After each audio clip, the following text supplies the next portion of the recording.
December 18, 1972, Hanoi. The radar screens glowed like a storm of static. Surface-to-air missiles burst upward and tore open the night, painting the clouds with burning arcs of orange. Through that web of fire, enormous shapes kept formation, unwavering, silent, relentless. Each aircraft carried more than 10 tons of bombs. They slid through the darkness like trains of flame, vanished into weather, and reappeared where the sky thinned. Some never returned. Those that did landed torn and scorched, but the mission was complete. After 12 nights of this, the question was no longer, can the B-52 still fly? It was, why must it keep flying, even now? This is Titan Defense, where technology and strategy collide to reveal the truth behind war. A declassified story begins. In the ashes of the Second World War, the U.S. Air Force entered an age where victory depended less on how fast you could seize ground than on how far you could reach before an enemy could respond. Deterrence became a math problem. The solution demanded a flying platform that could start far from danger, carry a weight of violence previously reserved for navies, and return intact again and again across generations of technology. Boeing's answer, the Model 464, was not elegant, but it was exact. 8 engines, swept wings, a long, stress-tolerant fuselage. It was built not for beauty, but for endurance. In 1955, that blueprint took a name, B-52 Stratofortress. There was no miracle behind it, only the cold arithmetic of engineering and the will to maintain superiority. The philosophy guiding it was brutally simple. If it works, improve it. Don't replace it. The airframe was over-engineered on purpose. Wings swept to 35 degrees. Aluminum structure treated like a bridge, not a bird, so fatigue would be an inconvenience rather than a sentence. Main gear nested in the body. Outrigger wheels steadied the great span on the ground. Nothing about it was delicate. That was the point. Payload turned that philosophy into policy. More than 70,000 pounds of ordnance, a moving warehouse that could carry more destruction than some surface combatants. As the decades shifted, its arsenal changed accents, but not grammar.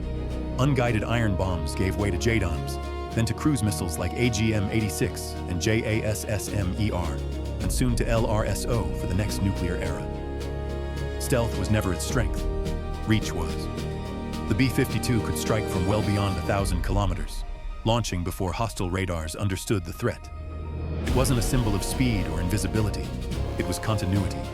A machine designed to keep working while the world changed around it.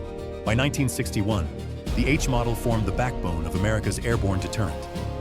The TF-33 turbofan improved range and efficiency, but strategy never sleeps.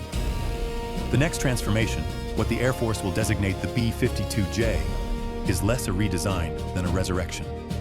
New Rolls-Royce F-130 engines promise far better fuel economy, lower maintenance, and a longer life for the same steel spine. An AESA radar derived from the APG-79 replaces aging sensors with a digital eye that pierces weather and electronic clutter alike. A glass cockpit sweeps out analog dials for networked situational awareness across the C3I web. Compatibility deepens with JASSM-ER, LRSO, and experimental hypersonics. The frame remains, the organs change. The B-52 doesn't need to be young again.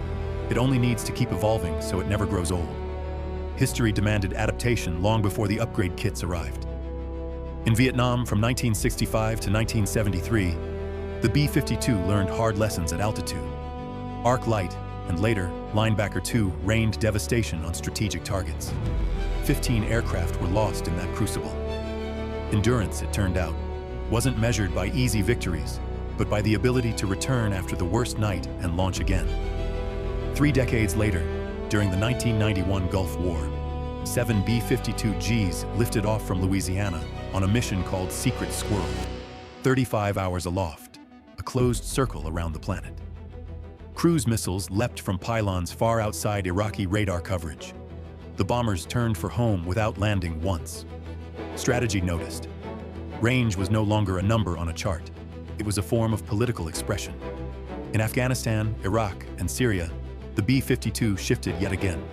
From Diego Garcia and Qatar, it joined a lattice of satellites, drones, and special operations teams, dropping JDAMs and JASSMs on nodes that held an enemy's system together. Finance, logistics, command. A platform conceived for nuclear war became the delivery system for data-driven warfare. When a B-52 appears on radar, no press release is needed. Presence itself is a statement. Air power is not just Mach numbers and wing loading, it is readiness and return on investment. A B-52 costs less than half as much to fly per hour as a B-2 Spirit. It doesn't require radar-absorbent coatings or climate-controlled sanctuaries. Maintenance crews know every bolt by feel. Pilots rate its vibrations like an old friend's voice. The supply chain that feeds it spans continents, maintained since the Cold War. That is not nostalgia, that is infrastructure. The dull, decisive advantage that outlasts hype.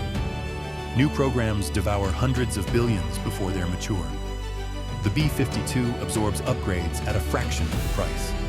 In the long game of deterrence, stability is the most underrated weapon. You don't have to win fast. You only have to outlast. Its survival is not sentiment, but logic. Modularity makes it an open architecture, a frame that accepts each generation of weapons without forcing a redesign. Flexible nuclear control makes it something a missile can never be. Reversible. An ICBM, once launched, cannot be recalled. A B-52 can take off, orbit, wait, and return. Those hours of hesitation are the thin line between escalation and annihilation, a margin of policy inside the machinery of war. And economics seals the case.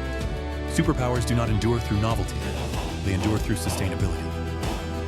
The B-52 proves it. It doesn't need to sprint. It needs to keep moving at a pace that exhausts everyone else. 70 years after its first flight, the B-52 still rises because no one has built anything that does its particular job better. It bridges an analog past and a digital battlefield, reminding strategists that technology ages, but strategy, when it fits the world as it is, does not. When those 8 engines spool, the sound is not nostalgia. It is a reminder that endurance is a form of superiority, that the most dangerous weapon is not always the newest, but the one that keeps showing up exactly where it needs to be. On January 16, 1991, the lesson traced itself across the sky. 7 B-52s climbed out of Barksdale, crossed the Atlantic, refueled in darkness, unleashed their missiles over Iraq, and returned after 35 hours. A silver circle closed around the Earth. Historians called it secret squirrel. Strategists called it proof. In that moment, the math of power was simple enough to write in contrails. Distance equals influence. Sometimes influence writes the first line of history. The B-52 was not built to last this long. It lasted because it was built right. Technology doesn't age, strategy does. This is Titan Defense, where technology and strategy collide to reveal the truth behind war.